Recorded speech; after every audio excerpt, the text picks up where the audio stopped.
Vamos falar sobre a série Adolescência, essa série que lançou na Netflix há pouco tempo e tá super comentada, já foi assistida por milhares de pessoas. E eu mesma fui assistir a série por curiosidade devido a várias pessoas me questionar e me mandar, enfim. Então eu assisti. De fato é uma série muito interessante, traz muitas reflexões. Então eu sugiro que vocês assistam. Eu acho que é uma série que pode ser assistida por todas as pessoas e não somente para quem lida com adolescentes, né? Então vamos lá. Bom, eu tenho aqui uma colinha que é para eu poder me nortear sem me perder tanto, né? Porque realmente ela abre pontos para muitas reflexões. Então seria um vídeo enorme. Não acho que vai dar para ser um vídeo tão curtinho, mas vou tentar me pegar a pontos que mais me chamaram a atenção na série. Bom, primeiro eu gostaria de começar assim, né? A série, ela mostra uma lacuna enorme que existe entre a adolescência e o mundo adulto, na sociedade como um todo, não só entre pais e filhos ou entre escola e adolescente. Ela traz uma lacuna diante de todo mundo. E também traz muito declaradamente o despreparo das instituições que lidam com adolescentes em lidar com adolescentes. Então, o despreparo na compreensão da fase, no entendimento do que significa adolescência. E aí a gente precisa lembrar que adolescência é um termo relativamente novo também, né? Então as pessoas precisam sim estudar mais sobre ele, até para entender do ponto de vista neurológico o que acontece, né, com um adolescente, ou melhor, com o ser humano nessa fase de desenvolvimento dele. Um outro ponto que me chama a atenção também é o quanto que as pessoas adultas, elas esquecem, né, que o ser humano é feito de uma construção. Então o que acontece na infância é carregado para a fase da adolescência, que é carregado para a fase adulta, e as histórias e as vivências e as experiências, elas se somam, né? Elas não se encerram. Então é muito importante a gente considerar tudo isso, né? Porque o que acontece, o que deixa também muito claro na série, é que dá uma sensação de que o adolescente só vai ser alguém importante quando ele ultrapassar essa fase, né? Quando ele deixar essa fase de lado e chegar na vida adulta. A gente esquece que é uma construção que é carregada, né? Então, assim, por que será que eles são menos importantes? É muito triste a maneira como, muito real, a maneira como a série retrata a escola ali, né? Então, assim, a escola tem falas como a escola cheira a vômito, aqui só tem animais. Então, olha só, né? Como que a gente está no lugar que está preparando o adolescente para a fase adulta, onde eu vejo o adolescente dessa maneira. O que eu estou preparando, né? Parte do meu olhar, né? Uma coisa é o que tem que ser feito, outra coisa é o que de fato eu faço quando eu tô lá, né? Então, esse olhar já é um olhar muito triste, eu acho, né?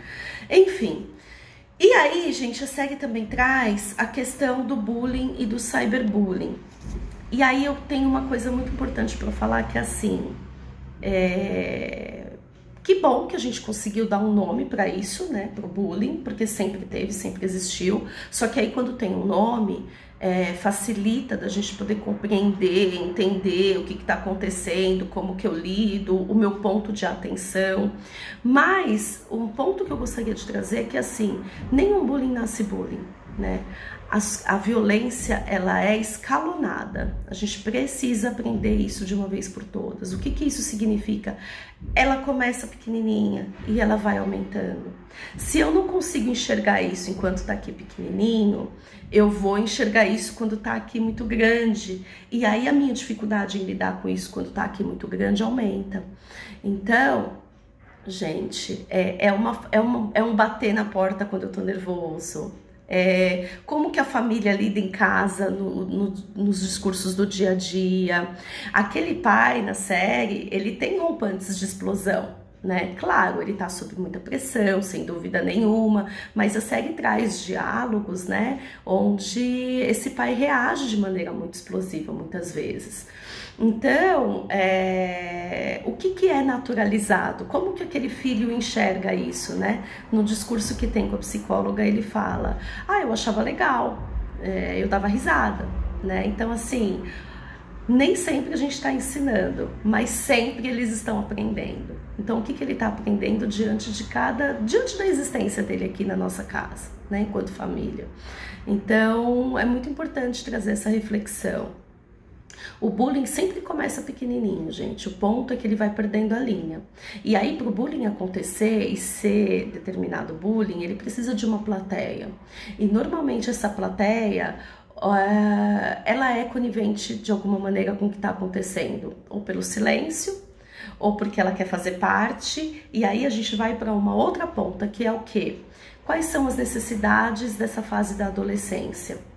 Identidade. Então, o adolescente ele está buscando a identidade dele. Para que ele possa buscar a identidade dele, ele precisa do quê? De referências. Então, ele vai buscar pertencimento.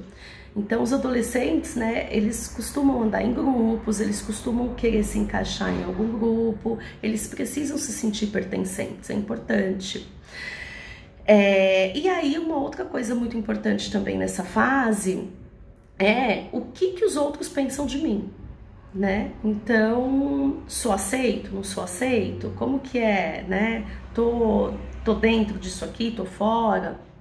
Então, se eles não têm uma referência emocional bacana em lugares seguros, eles vão buscar isso em um outro lugar, porque é uma necessidade da fase. E aí a gente tem a internet, que é um mundo que tá na palma da mão, fácil, prático e rápido, né? Então, rapidamente eles acabam buscando e encontrando acalento aí nessas comunidades que trazem o mundo real de uma maneira muito distorcida. E aí a gente tem também o modo de funcionar da internet, né? Que tem a questão dos algoritmos, que vocês sabem, quanto mais eu vejo, mais é entregue para mim. Então vai reforçando aquela ideia do que eu tô percebendo, e aí eu fico com uma ideia de mundo um pouco distorcida, equivocada. E aí, ok, junto com tudo isso, eu tenho uma autoestima fragilizada, né? Seja parte pela fase de adolescência, mas autoestima é uma coisa trabalhada desde muito cedo, né? Então, autoestima é a sensação que eu tenho do que eu tenho condições de fazer, de ser, de existir, né? Então, às vezes eu vejo pais muito preocupados em você precisa fazer um esporte, você precisa tal coisa, você precisa tal... E pouco escutando ali do que aquele adolescente tem ali de talento, do que ele tem ali de interesse, né? E ajudá-lo a desenvolver, porque a autoestima tem a ver em como ele sente bom, né? E não como eu vejo você bom. É diferente, né? E aí, gente, além do bullying que acontece de maneira física ali, que é muito sério, e a questão do escalonado, como eu falei, quando a gente vai para o cyberbullying, muda um pouquinho. Ele já não vem escalonado, ele já vem muito cruel e muito grave. Ele já chega no seu ponto máximo. Por quê? Porque eu tô protegido pela tela, né? Eu tô protegido pelo anonimato muitas vezes. Então eu tenho uma proteção que me permite ser outra pessoa, ou que me permite atuar no meu ódio. O que significa isso? Eu tô com tanta raiva, com tanto ódio, que ao invés de eu tomar um chá, ou de eu ir andar de bicicleta, ou de eu ir correr para tentar extravasar isso de uma outra maneira, eu vou colocar esse ódio em realidade, né? E aí sim eu posso acabar com a vida de alguém, matar alguém literalmente, ou então detonar essa pessoa, cancelar essa pessoa pela internet. Então o cyberbullying, ele acaba sendo muito mais cruel, porque ele não é escalonado, ele vem numa enxurrada, né? E ele vem de uma vez. Como que a gente vai saber entender disso, gente? Pois é, se aproximando desse mundo, né? Então não dá mais para usar esse discurso de que eu não entendo essas coisas, internet não é para mim, eu não sou do mundo digital, não sou da era digital, isso é uma grande bobagem, porque na minha época, gente, esses discursos não cabem mais. Então a gente precisa sim se aproximar de tudo isso. A série, ela traz dois termos, né, que não são novos, mas são termos usados aí no mundo digital, que é o Red Pill e o Incel, né? Então o Incel, como aquela coisa do celibato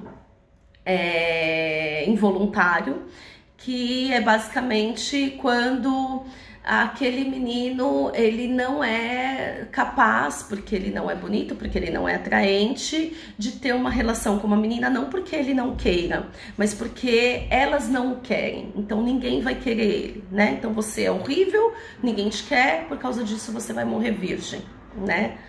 E o Red Pill, que na verdade é a gente pode até pensar da maneira como a série trouxe, da maneira como o termo é conhecido, talvez até uma evolução desse incel. Então assim, eu tô sofrendo isso por conta das mulheres, logo essas mulheres são horrorosas, e aí é um discurso muito violento e agressivo contra as mulheres e favorecendo essa masculinidade, onde eu preciso exercer o meu machismo e tal. E aí também traz questões de pornografia, né? Porque para esse menino se sentir minimamente importante, ele precisa mostrar que ele é minimamente importante. E a internet tá aí para isso também, né? Eu não sou mais o que eu sou aquilo que eu mostro, eu sou aquilo que eu consumo, né? Então tem uma noção muito distorcida de identidade. E tudo isso está acontecendo, gente, dentro do quarto, né? Tá muito pertinho, mas ao mesmo tempo muito distante, né, dos pais. Então a gente precisa repensar, inclusive, o conceito de eu tô respeitando o momento dele, né, a individualidade. Respeito é uma coisa, gente, interesse é outra, né? Então é urgente que os adultos passam a entender um pouco mais a linguagem desses jovens, né? E aí a série retrata isso no discurso do detetive com o filho, que o filho fala assim: pai, vem cá, vamos conversar, porque tá feio pra você, tá passando vergonha aqui. E aí o filho dele traz uma legenda, né? Porque o pai já tinha avaliado, analisado o discurso ali, né, no Instagram, mas pro pai aquilo não dizia nada. Quando o filho dele mostra todos os códigos, o que cada emoji quer dizer, ele fica falando: nossa, então, né, tira uma venda dos olhos dele, né? E é muito interessante também, embora a série fica muito em volta do assassinato e do menino que matou, da família desse menino, a relação do detetive com o filho também traz muitos aprendizados, né? Esse detetive começa, a partir dessa investigação, a perceber o quanto que ele é distante do filho dele, né? Traz também um bullying que esse filho também está sofrendo, traz muitas coisas. E esse pai, ele começa a tentar resgatar essa relação, né? Então é muito bacana também isso que mostra na série. Uma outra coisa que me chama atenção também, gente, é que assim, a série traz uma família normal, basicamente, uma família funcional que tá ali existindo, como a maioria das famílias, né? Porque sempre que acontece alguma coisa assim muito grave, a gente tende a querer uma explicação, né? Lembra, a gente tem uma tendência a racionalizar as coisas, porque isso facilita muito para acalmar a gente, né? Então, sim, se é uma família horrorosa, então é por causa disso, pronto, tá dito, entendi, né? Porque é impossível que uma pessoa que venha de uma família família tão normal assim consiga praticar esse crime tão grave. E aí, assim, gente, eu vou falar uma coisa pra vocês. A grande maioria das vezes, as coisas estão acontecendo ali naturalmente, né? A gente também costuma confundir muito a distância como só por questões físicas. Então, assim, uma coisa é a presença física, outra coisa é a presença emocional, né? Então, fisicamente todos estavam ali, sim, muito presentes. Mas e emocionalmente? Como é que era aquilo? Tem uma cena também que o menino relata na conversa que ele tem com a psicóloga, que aliás é no episódio 3, e é fantástico pra mim. A série toda podia ficar nesse episódio, assim, que ela é muito boa. Não a série toda, porque tem coisas também interessantes fora, mas é muito, muito bom mesmo esse episódio. Onde ele fala que quando ele errava no jogo lá de futebol, o pai dele virava o rosto, e aí ela pergunta: o que você sentia com isso? O que você acha que ele sentia? O que você sentia não? O que você acha que ele sentia? Acho que vergonha. E como você ficava diante da vergonha dele, né? Então, assim, o ponto é: como você lida quando seu filho erra, quando ele falha, né? Porque no discurso, gente, todo mundo tem uma resposta bonita para dar. Mas como que é de verdade, né? Como que é quando você tá tranquilo também é uma coisa, mas e quando você tá bravo? E quando você tá frustrado? E quando você tem muita expectativa naquilo e aí teu filho não entrega? Como que é, né? Você vira o rosto? Você deixa ele sozinho nos erros dele? Que mensagem que você tá passando para ele, será? Como que ele tá recebendo? Porque aí tem as percepções, né? Então, gente, é assim... A gente pode não querer ver as coisas, né? A gente pode tudo, a gente pode muito, mas tudo tem uma consequência, né? Então, é muito interessante também esse ponto, né? De como que a gente tá trilhando, como que a gente está construindo a conexão com os nossos filhos, porque é sobre conexão, não é sobre cobrar. Como foi hoje na escola? Me conta, e aí? Alguém tá te fazendo mal? Você tá sofrendo bullying, né? Não é sobre isso. É uma presença que consegue suportar um tempo de disponibilidade, né? Porque lembra, para o emocional aparecer, precisa de tempo, né? Eu preciso ter, o seu filho precisa sentir que você tá ali despreocupadamente, que você tá ali sem estar cumprindo uma função de, agora eu preciso ser a mãe aqui, o pai que precisa entender como é que foi, que precisa fazer a lição, a gente sempre tá muito com pressa, né? Eu tenho certeza que quando você tá mais tranquilo ali com teu filho, quando você tá num momento mais relaxado, sempre vem uma situaçãozinha, um comentário, né? E são esses os momentos que geram conexão. Então, gente, quando a gente entende isso, a gente pode construir isso mais vezes, sabe? Bom, quando eles estão sozinhos, inseguros e rejeitados, eles buscam no online reforço, né? Já falei sobre isso. Que aí a internet acaba virando um mundo perigoso. Eu acho que eu falei todas as coisas mais importantes da série. E aí eu queria finalizar assim, gente. O que é importante ter? Interesse e curiosidade legítimos. Então a gente precisa estar interessado nos nossos adolescentes, a gente precisa ter curiosidade mesmo, como a gente tem quando a gente conversa com uma pessoa que a gente acabou de conhecer, sabe? Quando você tem um ídolo, você fala assim, nossa, se eu estivesse com ele, o que eu ia perguntar, né? O que você come? Sabe aquela coisa fantástica? Onde vivem? Com quem moram? O que fazem? Curiosidade. Tenham curiosidade. Os adolescentes têm muito para conversar com a gente. Eles têm muito para falar, só que eles não fazem isso porque eles não sentem abertura para fazer isso. Eles não têm intimidade dentro de casa. Então, criem ambientes íntimos e se aproximem do que está acontecendo, né? Virtualmente e presencialmente. O mundo não tá mais acontecendo só aqui no que a gente vê, só no físico. Existe um mundo paralelo que tá muito maior no virtual e a gente precisa se atentar a isso. Bom, gente, foi isso. Eu queria saber o que vocês acharam da série. A série, ela realmente é muito interessante, traz muitas reflexões. Algumas pessoas disseram que ela pode ser um pouco cansativa, mas são 4 episódios, então acho assim, vale a pena assistir. Me contem o que vocês acharam da série, tá bom? Beijo!